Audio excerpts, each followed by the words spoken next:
হাসিনার বাবা কথা রাখে নাই, শেখ হাসিনা ছাত্রদের সাথে কথা রাখে নাই, তার পতন অনিবার্য, দেশটা বিক্রি করে ফেলছে ভারতের কাছে।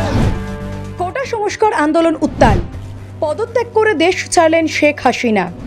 অন্তর্বর্তীকালীন সরকার গঠনের প্রস্তাব সেনা প্রধানের।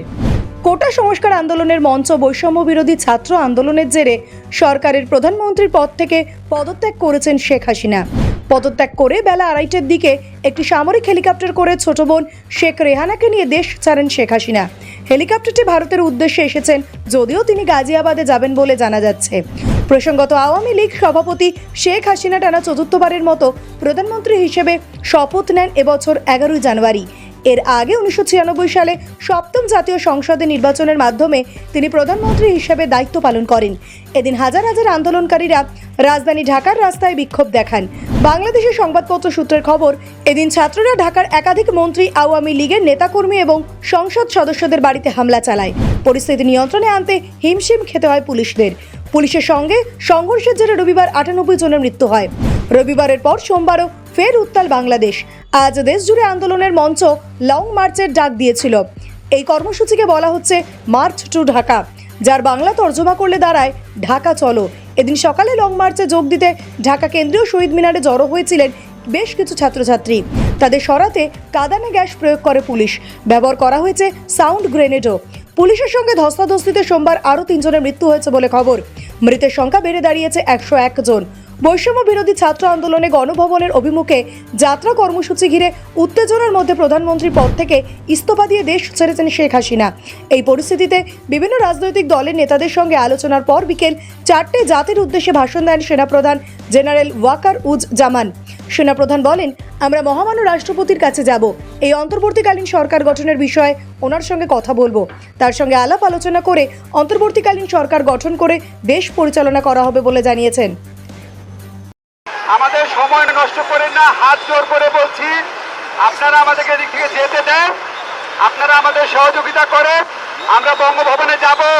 যদি নতুন সরকার গঠিত না হয় তাহলে দেশ চলবে কিভাবে? আমরা আপনাদের কথা দিচ্ছি, এই দেশের তরুণ ছাত্র জনতার বুকের ভাষা আমরা জানি, তাদের সমস্ত দাবি পূরণ করা হবে। প্রিয় দেশবাসী, আমাদের প্রাণ প্রিয় শিক্ষার্থীরা, আপনাদের ঐতিহাসিক অভূতপূর্ব সংগ্রামে শহীদের রক্তে এই দেশে একটা স্বাধীন সরকার ক্ষমতা ছেড়ে দেশত্যাগ করেছে। কিন্তু এই দেশ আমাদের, এই দেশকে আমাদের গড়ে তুলতে হবে। সমস্ত হত্যাকাণ্ডের ন্যায় বিচার হবে,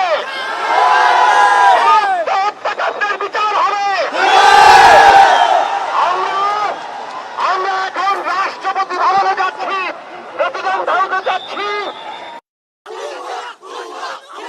তারা বুঝে না আসলে যে কাদের সাথে লাগতেছে, তারা বুঝে না যে কার সাথে লাগতেছে। আমরা স্টুডেন্ট 24 ঘন্টার ভিতরে শেখ হাসিনার পদত্যাগ চাই, 24 ঘন্টার ভিতরে শেখ হাসিনার পদত্যাগ চাই।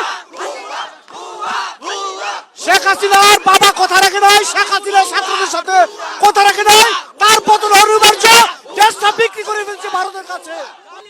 ওই ওই ওই ওই শেখ হাসিনা গেলি কই? ওই ওই ওই ওই আজকে বিজয় সিং এ আমরা ঘরে ফিরবো।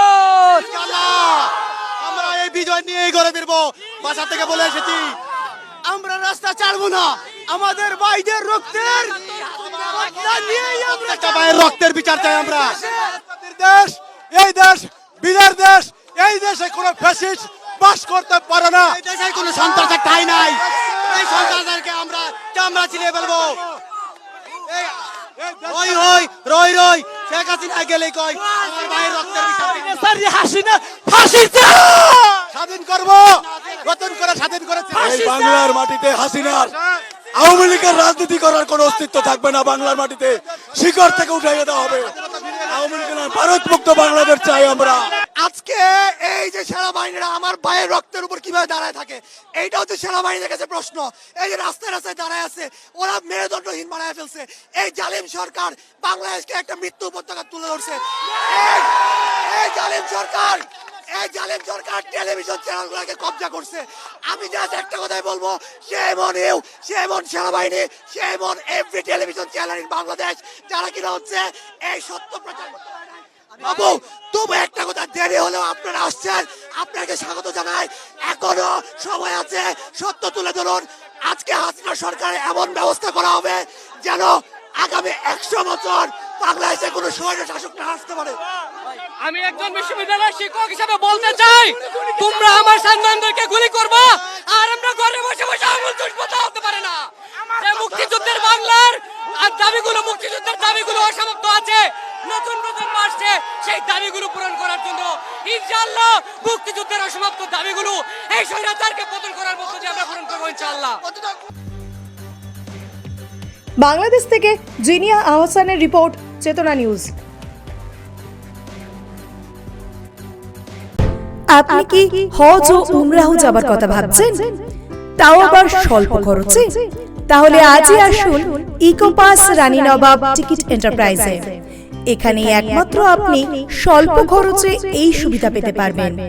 খুব স্বল্প খরচে উমরাহ হজ যাবার জন্য আজই যোগাযোগ করুন ইকোপাস রানী নবাব টিকিট এন্টারপ্রাইজ প্রাইভেট লিমিটেডের সঙ্গে। আমাদের ঠিকানা জীবন্তী কান্দি, মুর্শিদাবাদ। উমরাহ হজে থাকছে বিশেষ সুবিধা, ভিসা থেকে শুরু করে যাওয়া আসার টিকিট, হোটেলে থাকা ও খাওয়ার সুব্যবস্থা।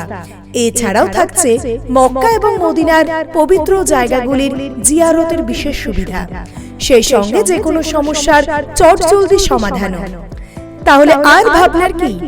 একেবারে অল্প খরচে হজ ও উমরাহ করার জন্য বিশ্বাসযোগ্য ও সুন্দর পরিষেবা পেতে আজই যোগাযোগ করুন ইকোপাস রানী নবাব টিকিট এন্টারপ্রাইজ প্রাইভেট লিমিটেডে। প্রযত্নে মোহাম্মদ গাফফার শেখ। আমাদের ঠিকানা জীবন্তী পেট্রোল পাম্পের কাছে, কান্দি, মুর্শিদাবাদ। মোবাইল নম্বর 9126417410 অথবা 7908682681 এই নম্বরে।